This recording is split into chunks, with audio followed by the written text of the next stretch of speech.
Hello friends, स्वागत है आपका अपने यूट्यूब चैनल डीजी अभ्यास में।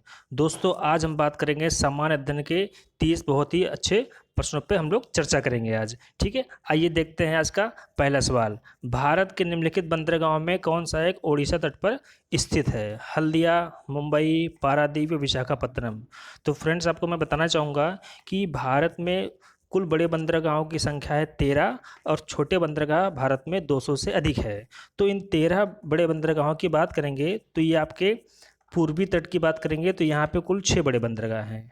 पश्चिमी तट की बात करेंगे तो कुल यहाँ पे 6 बड़े बंदरगाह हैं। बाकी जो 13वां बंदरगाह है वो है आपका पोर्ट ब्लेयर, अंडमान निकोबार में। ठीक है, तो इन बंदरगाहों की बात करते हैं तो इसमें हल्दिया की बात करेंगे तो ये आपका ये वेस्ट बंगाल में है। ठीक है, मुंबई की बात करेंगे तो ये आपका महाराष्ट्र में है। आंध्र प्रदेश में आपका विशाखापत्तनम है और पारादीप आपका है उड़ीसा के तट पे। ठीक है, तो इसको यहाँ पे आप ध्यान रखेंगे। तो इस प्रश्न का जो राइट आंसर हो जाएगा ये आपका हो जाएगा पारादीप। ठीक है, चलिए देखते हैं अगला प्रश्न है। अगला प्रश्न है कि निम्न में कौन सा देश क्षेत्रफल में भारत से बड़ा नहीं है? ध्यान दीजिएगा, भारत से बड़ा नहीं है ये पूछ रहा है। तो इसकी मैं आपको एक कोडिंग बता देता हूँ जिससे कि आप 1 से लेकर 7 तक जो देश है क्रम से क्षेत्रफल में, उनको आप आसानी से याद रख सकते हैं। तो कोडिंग में बता देता हूँ कि इसका कोडिंग है मैं। आई माने क्या होता है? मैं। ए बी सी डी चिल्लाता रहूँगा, इसको आप लिख लीजिए। मैं ए बी सी डी चिल्लाता रहूँगा। यहाँ पे 2 सी है, ध्यान रखिएगा, यहाँ पे 2 सी है तो इसको ज़रा सा यहाँ पे ट्रिकी, इसको याद रखेंगे। पहले की बात करेंगे तो ये आपका हो जाएगा रूस, दूसरा कनाडा, डी से डोनाल्ड ट्रंप, डोनाल्ड ट्रंप माने क्या होगा? अमेरिका होगा। सी से बात करेंगे तो चाइना होगा, बी से ब्राज़ील, ए से ऑस्ट्रेलिया, आई से इंडिया। यानी कि ये 7 नंबर पे है। ठीक है, ये है आपका फर्स्ट नंबर पे। ठीक है, तो 7 6 5 4 3 2 1, ये आपका यहाँ से यहाँ तक का आपका क्या है? ये क्षेत्रफल के दृष्टि से बढ़ते क्रम में है। ये देश 7 देश की संख्या, 7 देश हैं जो क्षेत्रफल में बढ़ते क्रम में, इसको आप याद रखेंगे। तो मैं फिर से रिपीट कर देता हूँ। मैं ए बी सी डी चिल्लाता रहूँगा। आई से इंडिया, ए से ऑस्ट्रेलिया, बी से ब्राज़ील, सी से चाइना, डी से डोनाल्ड ट्रंप यानी कि यूएसए। ठीक है, ये आपका कनाडा, ये आपका रूस। इसको यहाँ पे आप लोग याद रखिएगा। तो यहाँ जो दिया गया प्रश्न है, इस प्रश्न में अगर देखेंगे तो यहाँ पे रूस दिया हुआ है, ये भारत से बड़ा है। कनाडा भी है, ठीक है, ब्राज़ील भी है। ये आपका फ्रांस हो जाएगा इसका आंसर। ठीक है, तो यहाँ से जो आपका करेक्ट आंसर हो जाएगा फ्रेंड्स, ये आपका हो जाएगा फ्रांस। फ्रांस की राजधानी पेरिस। ठीक है, चलिए अगला प्रश्न देखते हैं। इनमें से कौन सा देश भारत के साथ सबसे लंबी स्थलीय सीमा बनाता है? चीन, पाकिस्तान, बांग्लादेश या नेपाल। तो यहाँ पे जो दिया गया चारों विकल्प है, ये चारों भारत के साथ स्थलीय सीमा बनाते हैं, यानी कि बॉर्डर साझा करते हैं। तो यहाँ पे जो आपका हो जाएगा राइट आंसर दोस्तों, ये हो जाएगा आपका बांग्लादेश। ठीक है, लगभग 4200 किलोमीटर की जो बॉर्डर लाइन है वो दोनों देश आपस में साझा करते हैं। ठीक है, चलिए आइए देखते हैं अगला प्रश्न। अगला प्रश्न है कि निम्न में कौन सा तट कोच्चि बंदरगाह से संबंधित है? तो मैं आपको बता देना चाहता हूँ कि कोच्चि बंदरगाह, इसको कहते हैं अरब सागर की रानी, ये आपका है केरला में। ठीक है, तो जो ये आपका ये है आपका महाराष्ट्र से आपका कुछ हद तक गोवा को मिला के कर्नाटका तक का जो आपका समुद्री तट है, इसको कहते हैं कोंकण तट। ठीक है, और ये आपका हो जाएगा यहाँ पे ये मालाबार तट, और ये आपको मैंने बताया था अपने पिछले वीडियो में, ये आपका हो जाएगा कोरोमंडल। ठीक है, तो जो कोच्चि बंदरगाह है इसका जो राइट आंसर हो जाएगा फ्रेंड्स, ये आपका हो जाएगा मालाबार तट। ठीक है, चलिए देखते हैं अगला प्रश्न आज का। अगला प्रश्न है कि संयुक्त राज्य अमेरिका के दक्षिणी कैलिफोर्निया में मृत घाटी का उदाहरण है, यानी कि डेथ वैली।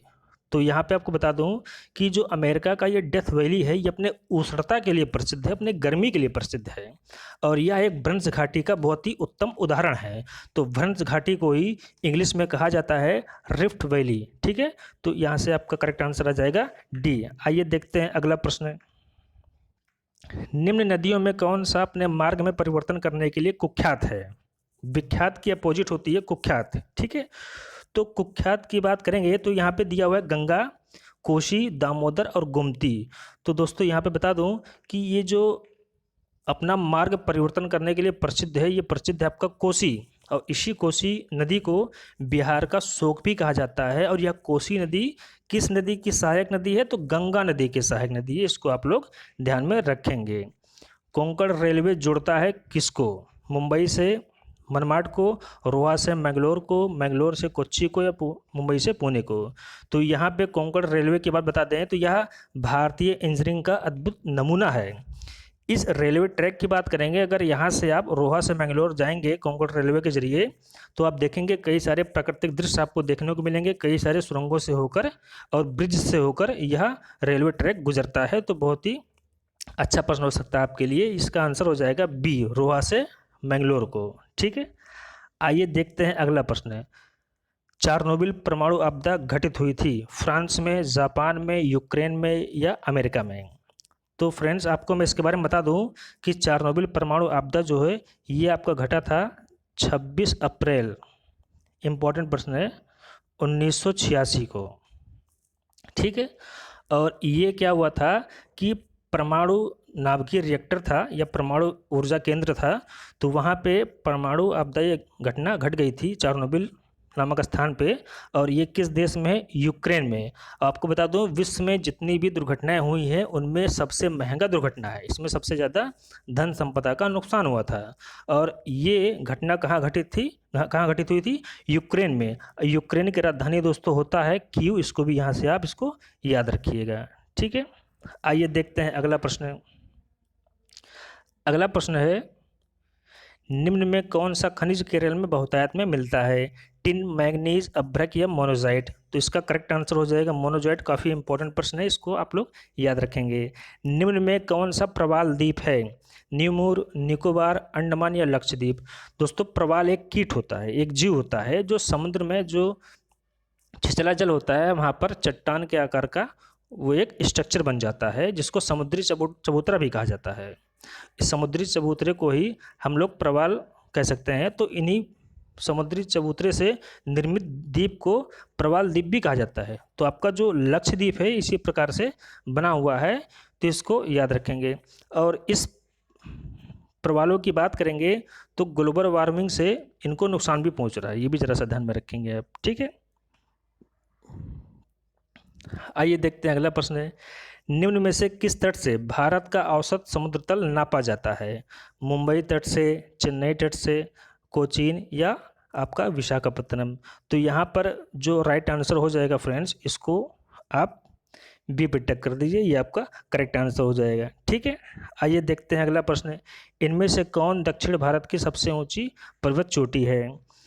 तो दिए गए विकल्प में जो आपका राइट आंसर हो जाएगा फ्रेंड्स, ये आपका हो जाएगा अनाईमुड़ी। अनाईमुड़ी दक्षिण भारत की सबसे ऊंची पर्वत चोटी है, जबकि ये जो डोडा बेटा है यह नीलगिरी की सबसे ऊंची पर्वत चोटी। इसको जरा सा ध्यान रखिएगा आप लोग।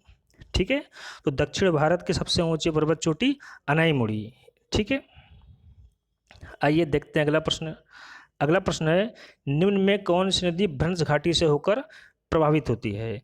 कृष्णा, गोदावरी, तापी या कावेरी? तो दोस्तों भ्रंश घाटी से बहने वाली नदियों की बात करेंगे तो इसमें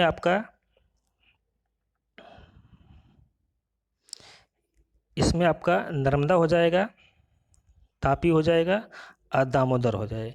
इसी के साथ जो विदेश की कुछ नदियां हैं जैसे राइन आपका हो जाएगा, राइन, जार्डन और वोल्गा, ये तीन नदियां विदेशी नदियां हैं जो भ्रंश घाटी से होकर बहती हैं और तीनों भारतीय नदियां हैं। तो यहाँ दिए गए विकल्प में जो आपका राइट आंसर हो जाएगा फ्रेंड्स, ये आपका हो जाएगा तापी। तापी भ्रंश घाटी से होकर बहने वाली भारतीय नदी है जो किस दिशा में बहती है? पश्चिम दिशा में बहती है और अपना जल अरब सागर में विसर्जित करती है। अगला प्रश्न है कि भगत सिंह ने सेंट्रल असेंबली में बम फेंका था किसके साथ? तो ये बहुत ही इंपॉर्टेंट प्रश्न है, कई सारे परीक्षाओं में आ चुका है। तो आप राइट आंसर बटुकेश्वर दत्त के साथ इसको टिक कर दीजिए, इसको आप याद रखेंगे। ठीक है, अगला प्रश्न है, निम्न में कौन सा फूट लूज उद्योग का एक उदाहरण है? दोस्तों फूट लूज उद्योग होता क्या है? ऐसे उद्योग जिनकी स्थापना कहाँ पे करनी है, उसमें किसी भी प्रकार का इनका जो कच्चे पदार्थ का स्रोत होता है या बाजार से इनकी दूरी होता है, ये कोई मतलब नहीं रखता, कोई मायने नहीं रखता है।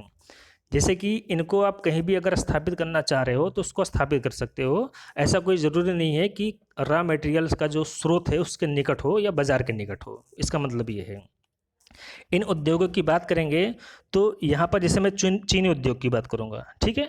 तो चीनी उद्योग मुख्यतः वहीं लगते हैं जहाँ पे गन्ना उत्पादक क्षेत्र होता है, जिससे परिवहन लागत कम हो तो आपका लागत भी कम लगेगा, ठीक है, और आपका मुनाफा भी ज़्यादा होगा। लेकिन जो सॉफ्टवेयर उद्योग है इसकी स्थापना कहीं पे भी की जा सकती है, बाजार के निकट या कच्चे पदार्थ के स्रोत के निकट, ठीक है। इसी प्रकार मैं आपको फूड लोज उद्योग का एक दो उदाहरण और बताता हूँ, जैसे आपका हीरा उद्योग, ठीक है। इसी प्रकार कंप्यूटर चिप उद्योग, ठीक है। इसी प्रकार सॉफ्टवेयर आपका दिया हुआ विकल्प में है। तो आप लोग फूड लोज उद्योग का ये जो मैंने 2-3 उदाहरण बताया है इसको याद रखेंगे, ठीक है। आइए देखते हैं अगला प्रश्न। अगला प्रश्न है कि निम्न में कौन सा प्रमुख काजू उत्पादक राज्य है। तो दिए गए विकल्प में आप लोग विकल्प देखते रहिए। यहाँ पे जो राइट आंसर हो जाएगा ये आपका हो जाएगा केरल। और केरल को मसालों का बगीचा भी कहा जाता है, तिरुवनंतपुरम इसकी राजधानी है, ये भी याद रखेंगे, ठीक है। निम्न नदियों में कौन सी सर्वाधिक प्रदूषित है, गोमती, परियार, दामोदर या महानदी। तो फ्रेंड्स यहाँ पर जो दामोदर नदी है ये बहुत ही प्रदूषित नदी है और इसीलिए इसको जैविक मरुस्थल भी कहा जाता है, ये ध्यान रखेंगे। और दामोदर नदी वेस्ट बंगाल में बहती है और दामोदर नदी गंगा की सहायक नदी है, ये भी ध्यान में रखिएगा आप लोग। अवध राज्य का ब्रिटिश राज्य में विलय कब हुआ था। तो ये तथ्यात्मक है, इसको रट लीजिएगा, 1856 ईस्वी में लॉर्ड डलहौजी के व्यक्तिगत सिद्धांत के अनुसार इसका विलय हुआ था, ध्यान रखेंगे आप लोग। अगला प्रश्न है कि सुएज नहर के दोनों सिरों पर स्थित पत्तन युग्म है। तो दोस्तों मैं आपको सुएज नहर के बारे में एक विस्तृत जानकारी बता दूं कि सुएज नहर भूला को जोड़ता है। भूला माने क्या हुआ, भूमध्य सागर लाल सागर को जोड़ता है और यह अफ्रीका को एशिया महाद्वीप से अलग करता है। ये दो बहुत ही इंपॉर्टेंट प्रश्न है। इसी के साथ जो सुएज नहर है इसके दोनों सिरों पे जो बंदरगाह है उस बंदरगाह का नाम है ऑप्शन डी, पोर्ट सईद तथा सुएज, ठीक है। चलिए अगला प्रश्न देखते हैं। निम्न में कौन सा देश नील नदी द्वारा अपवाहित नहीं होता है। तो नील नदी विश्व की सबसे लंबी नदी है जिसकी लंबाई है 6650 किलोमीटर, इसको ध्यान रखेंगे। विश्व की सबसे लंबी नदी नील और सबसे चौड़ी अमेजन, जबकि भारत की सबसे लंबी गंगा, भारत की सबसे चौड़ी ब्रह्मपुत्र। ये 4 प्रश्न यहाँ पे उसको याद रखेंगे। तो यहाँ पे जो करेक्ट आंसर हो जाएगा ये हो जाएगा चाड से होकर नहीं गुजरती है। मुख्यतः जो नील नदी है यह इथोपिया, युगांडा, सूडान और मिस्र से होकर गुजरती है। मिस्र की जो सभ्यता है उसका विकास नील नदी के कारण ही हुआ था, ठीक है। और मिस्र का नील नदी का वरदान जिसको कहते हैं वो मिस्र को कहते हैं, इसको जरा सा ध्यान में रखेंगे, ये भी अच्छा प्रश्न साबित हो सकता है। अगला प्रश्न है कि उत्तर प्रदेश में एक बब्बर शेर सफारी स्थापित किया गया है। तो ये आपका सैफई इटावा में स्थापित किया गया है, काफ़ी अच्छा प्रश्न है, इसको याद रखेंगे। अगला प्रश्न है कि ऑपरेशन पोलो जुड़ा हुआ है किससे। भारत छोड़ो आंदोलन से, सविनय अवज्ञा आंदोलन से, जूनागढ़ राज्य में सैनिक कार्रवाई से या हैदराबाद। तो यहाँ पे जो राइट आंसर हो जाएगा फ्रेंड्स ये आपका हो जाएगा डी, हैदराबाद राज्य में सैनिक कार्रवाई से, ठीक है। ये जब भारत के एकीकरण की बात हो रही थी आज़ादी के तुरंत बाद, तो वहाँ पे सैनिक कार्रवाई हुआ था, क्योंकि 3 राज्य ऐसे थे आपका जूनागढ़, हैदराबाद और जम्मू कश्मीर जो भारत में मिलने से मना कर दिए थे, ठीक है। तो यहाँ पर हैदराबाद में क्या हुआ था, सैनिक कार्रवाई हुई थी और सैनिक कार्रवाई का नाम था ऑपरेशन पोलो, इसको याद रखेंगे, इंपॉर्टेंट प्रश्न है। अगला प्रश्न है आधुनिक ब्रह्मोस पर आधुनिक मिसाइल भारत ने संयुक्त रूप से किसके साथ विकसित की है। अमेरिका, रूस, फ्रांस या जापान। तो करेक्ट आंसर हो जाएगा रूस, वेरी इंपॉर्टेंट। भारत का एकमात्र क्रूज मिसाइल है ब्रह्मोस, याद रखेंगे, एक ही है भारत के पास, ठीक है। और रूस की राजधानी फ्रांस का होता है मॉस्को होता है, इसको याद रखेंगे। आइए देखते हैं अगला प्रश्न। इंडिया विंस फ्रीडम पुस्तक आत्मकथा है किसकी। तो ये है आपका मौलाना अबुल कलाम आज़ाद की, इसको यहाँ पे आप लोग याद रखेंगे, ठीक है। भारत के प्रथम शिक्षा मंत्री थे ये, ठीक है। अगला प्रश्न है कि भारत निम्नलिखित में किस शहर में गदर पार्टी की स्थापना हुई थी। तो गदर पार्टी के जो संस्थापक सदस्य थे उसमें सबसे प्रमुख नाम था लाला हरदयाल का, ये याद रखेंगे, अक्सर पूछता परीक्षा में, कि गदर पार्टी की स्थापना किसने की थी? लाला हरदयाल ने। और यहाँ पे किस देश में की थी? तो अमेरिका में की थी। ये इम्पोर्टेंट प्रश्न है, इसको याद रखेंगे। अगला प्रश्न है कि चौरी चौरा किस जनपद में स्थित है? तो आपको बता दूं दोस्तों कि चौरी चौरा कांड हुआ था आपका 5 फरवरी 1922 में। इसमें थाने में पब्लिक ने क्या किया था कि कुछ पुलिसकर्मियों को जिंदा जला दिया था। तो ये जो चौरी चौरा है ये उत्तर प्रदेश के गोरखपुर जनपद में स्थित है, इसको याद रखेंगे। अगला प्रश्न है कि मत देने का अधिकार और निर्वाचित होने का अधिकार भारत में है एक। तो वोट देने का अधिकार या निर्वाचित होने का अधिकार भारत में जो है यह एक संवैधानिक अधिकार है, क्योंकि इसके बारे में संविधान में बाकायदा अनुच्छेद है और बातें कही गई हैं। जैसे अनुच्छेद 324 क्या होता है? आपका निर्वाचन आयोग से संबंधित होता है, ठीक है। जैसे परिवार से संबंधित होता है तो उसको कहते हैं पारिवारिक, समाज से संबंधित होता है तो उसको कहते हैं सामाजिक, धर्म से संबंधित तो धार्मिक, उसी प्रकार संविधान से संबंधित तो संवैधानिक, ठीक है। आइए देखते हैं अगला प्रश्न। अगला प्रश्न है कि संविधान में संशोधन की पहल की जा सकती है केवल लोकसभा में, केवल राज्यसभा में, केवल राज्य विधानसभाओं में या संसद के किसी भी एक सदन में? तो यहाँ पर जो राइट आंसर होगा ये आपका होगा ऑप्शन डी। लेकिन जो धन विधेयक होता है उसकी शुरुआत, उसकी जो पहल की जाती है वो होती है केवल लोकसभा में। धन विधेयक की पहल लोकसभा में की जाती है।